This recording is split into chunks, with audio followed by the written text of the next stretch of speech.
और जयपुर से बड़ी खबर है, तृतीय श्रेणी अध्यापकों का हल्ला बोल। तृतीय श्रेणी अध्यापकों ने प्रदर्शन किया। राजधानी में प्रदेश भर के तृतीय श्रेणी अध्यापक जुट गए।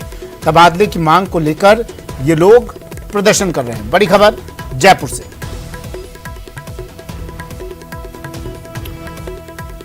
तबादले की मांग को लेकर तृतीय श्रेणी अध्यापकों का हल्ला बोल। जयपुर में प्रदेश भर के ये अध्यापक जुटे। राजधानी में प्रदेश भर के तृतीय श्रेणी अध्यापक जुटे और तबादले की मांग को लेकर प्रदर्शन किया। मांग है ट्रांसफर ट्रांसफर ट्रांसफर, इसके अलावा कोई मांग नहीं हमारी एक ही मांग है ट्रांसफर, जिसके अंदर हमारी मुख्यतः 3 मांग है। पहली मांग जलवंत मांग है, पीटीआईओ के नई भर्ती के पदस्थापन की प्रक्रिया चल रही है। यदि वो पदस्थापन हो गया तो ट्रांसफर एक ख्याल बन के रह जाएगा। तो पहले तो उसको रोका जाए और ट्रांसफर तत्काल प्रभाव से उनके किए जाए। लगातार ट्रांसफर सूची आ रही है, कल रात को आई है। लाइब्रेरियन की कर दिए, फर्स्ट ग्रेड कर दिए, सेकंड ग्रेड कर दिए। अरे थर्ड ग्रेड के मास्टरों ने क्या बिगाड़ा था? कौन सी भैंस खोल लगे थे तुम्हारी? इसी प्रकार से टीएसपी क्षेत्र दशकों से नॉन टीएसपी के शिक्षक कार्यरत हैं, उनके गृह जिलों में समायोजन करें, क्योंकि वहां के लोगों को रोजगार मिले। और ट्रांसफर तो थर्ड ग्रेड के करना ही पड़ेंगे। अभी आर पार की लड़ाई है। शिक्षा मंत्री से 24 तारीख को मुलाकात हुई थी, समर्पण कर दिया शिक्षा मंत्री ने कि मेरे हाथ में कुछ नहीं है, मुख्यमंत्री जी करेंगे। तो अब बात मैं मुख्यमंत्री जी से करूंगा। और यदि मीडिया के माध्यम से मैं पूछना चाहूंगा प्रशासन से कि यदि शाम को यदि हमारे को झुकाने की कोशिश, दबाने की कोशिश की गई, तो मैं इन शिक्षकों को लेकर दिल्ली गांधी परिवार के पास जाऊंगा, क्योंकि गांधी परिवार से ही सरकार चलती है। तो ये हमारे पास में हमारे को ये सहयोग करे प्रशासन भी। और राजनीतिक रूप से मुख्यमंत्री से कहना चाहूंगा, आपको ट्रांसफर तो करने ही पड़ेंगे। सर, टीएसपी क्षेत्र में जो नॉन टीएसपी के अध्यापक पिछले 30 वर्षों से कार्यरत हैं, उनका एक बार भी तबादला नहीं हुआ है। 2014 में विनिर्दिष्ट सेवा नियम के तहत टीएसपी कैडर अलग क्लोज कैडर बनाया गया और उस समय हमारे से विकल्प पत्र भरवाए गए कि आप कहाँ काम करना चाहते हैं। हमने नॉन टीएसपी का ऑप्शन दिया। सरकार ने उसके बाद में भी अनेक आदेश देकर विकल्प पत्र भरवाए। 2021 में एक कैलेंडर जारी किया कि 1 महीने में इनको गृह क्षेत्र में समायोजित कर देंगे। उसके बाद भी आज दिनांक तक जो 2583 शिक्षक हमारे टीएसपी क्षेत्र। साल का अंतिम महीना चल रहा है। अवकाश के कारण टूरिस्ट की भी बहार है। जोधपुर में इस बार विदेशी के मुकाबले देशी सैलानी ज्यादा है। सर्दी, कोरोना, महंगाई से तर पर्यटक आ रहे हैं, लेकिन व्यापारियों में पहले जैसा उत्साह अभी नजर नहीं आ रहा। वजह भी है क्योंकि विदेशी सैलानियों की आवक कम है। नए साल को लेकर जोश भी तो कोरोना की आहट का एक तरह का भय भी है। क्या मानते हैं यहाँ के बाशिंदे, जानने की कोशिश की संवाददाता रंजन दवे ने। 2022 का आखिरी सप्ताह यानी कि पर्यटन के लिहाज से भरपूर, लेकिन क्या इस बार कोरोना की मार और बढ़ती सर्दी के कारण पर्यटन व्यवसाय पर कुछ प्रभाव पड़ा है? यह जानने के लिए हम हैं जोधपुर में। जोधपुर सूर्य नगरी पर्यटन के लिहाज से राजस्थान का एक महत्वपूर्ण शहर। लोग आते हैं और जोधपुर के बाद में जैसलमेर जाते हैं, लेकिन क्या है टूरिज्म और किस तरीके से देखते हैं इस व्यवसाय से जुड़े लोग, जानने की कोशिश करते हैं। टूरिज्म को लेकर के क्या मानते हैं आप? इस बार कैसा रहने वाला है नया साल, और किस तरीके से आप मानते हैं टूरिज्म रहने वाला है? ज़्यादातर तो डोमेस्टिक टूरिज्म दिख रहा है, तो थोड़ा सा हवा लग रहा है, इतना कुछ नहीं है। ओवरऑल देखा जाए तो बहुत अच्छा बिजनेस दिख रहा है, लेकिन इंडिविजुअली थोड़ा कम है, इतना नहीं है। फिर अभी जैसे कोरोना की न्यूज़ मिली हमको, तो छोटी सी न्यूज़ ने सेंसेक्स को हिला दिया, तो ये तो टूरिज्म इंडस्ट्री है, थोड़ा बहुत तो इफेक्ट पड़ा है। काफ़ी कैंसिलेशन मिले हैं हमको, जो गाइडलाइन आई थी नहीं। जैसे आप इस बार हमारे हिसाब से बहुत अच्छा रहने वाला है, क्योंकि जो बाहर के लोग हैं, जो डोमेस्टिक है, वो भी ज़्यादा आ रहे हैं, और बाहर वाले लोग इतना आ रही हैं। लाइक इंटरनेशनल जो जितने भी सारे हैं फॉरेनर्स है, वो इतना उनका बहुत वेरी लेस है, क्योंकि ये भी हो सकता है वो कतर में सारे फुटबॉल में वहाँ गए हुए हैं, तो इसमें भी सुविधा तो देखते हुए तो लोगों को नहीं लगता ये नहीं है।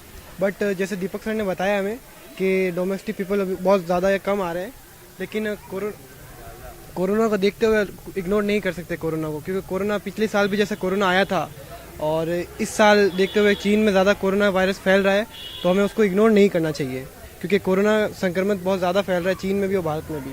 तो मैं यही कहना चाहूँगा, सुविधा बरतें और बस ध्यान रखें। जोधपुर से कैमरा पर्सन समीर खान के साथ रंजन दवे, न्यूज 18 राजस्थान। मकर संक्रांति से पहले ही सीकर में चाइनीज मांझे की बिक्री जोरों पर है। बाजार में जैसे जैसे पतंगों की दुकान सज रही है, सब जगह चाइनीज मांझा बिक रहा है। कुछ लोग प्रतिबंध के बावजूद चाइनीज मांझा बेचने से बाज नहीं आ रहे, जिसका खामियाजा बेजुबानों के अलावा इंसानों को भी भुगतना पड़ता है। हर साल मांझे की चपेट में आकर कई लोग अपनी जान तक गंवा चुके हैं। फिलहाल पुलिस ने डीएम के निर्देश के बाद 3 जगहों पर कार्रवाई करते हुए 3 लोगों को गिरफ्तार किया है। जिसमें बिसातीन चौक में 3 अलग अलग दुकानों पर 3 व्यक्ति चाइनीज मांझा बेचते हुए पाए गए, जिनका नाम श्री मोहम्मद जाबिद पुत्र लियाकत अली, अली शेर पुत्र मुश्ताक अली, मोहम्मद फयाज पुत्र हाजी यासीन पहले। देश भर के लाखों लोगों के करोड़ों रुपए हड़पने वाली आदर्श क्रेडिट कोऑपरेटिव सोसाइटी के पीड़ितों को इंसाफ दिलाने के लिए अब करप्शन कंट्रोल ऑर्गेनाइजेशन ने पहल की है। आदर्श क्रेडिट कोऑपरेटिव सोसाइटी के पीड़ितों का तीसरा बड़ा महासम्मेलन मंडफिया में आयोजित हुआ। इस सम्मेलन में पीड़ितों के पैसे वापस दिलाने के लिए निवेशकों ने मुद्दे को करप्शन कंट्रोल ऑर्गेनाइजेशन के राष्ट्रीय अध्यक्ष आकाश चौहान को सौंपा है। बता दें कि इस सोसाइटी के पीड़ित 21 लाख निवेशक, 5 लाख एडवाइजर, 4000 कर्मचारी भी पिछले 4 साल से अपने खून पसीने की कमाई वापस आने के लिए इंसाफ की बाट जोह रहे हैं। जिनके खून पसीने की कमाई इस सोसाइटी में लगी हुई थी, लेकिन 4 सालों से किसी को न्याय नहीं मिल रहा। आदर्श के नाम पर कई संगठन बने, लेकिन उन्होंने पीड़ित लोगों से पैसे हड़पने का काम किया। अब आदर्श पीड़ित संगठन कोर कमेटी के द्वारा SLP फॉर्म भरने के लिए फीस 300 रुपये कर दी गई है। CCO के राष्ट्रीय अध्यक्ष आकाश चौहान का कहना है कि हम सभी को एकजुट होने की जरूरत है।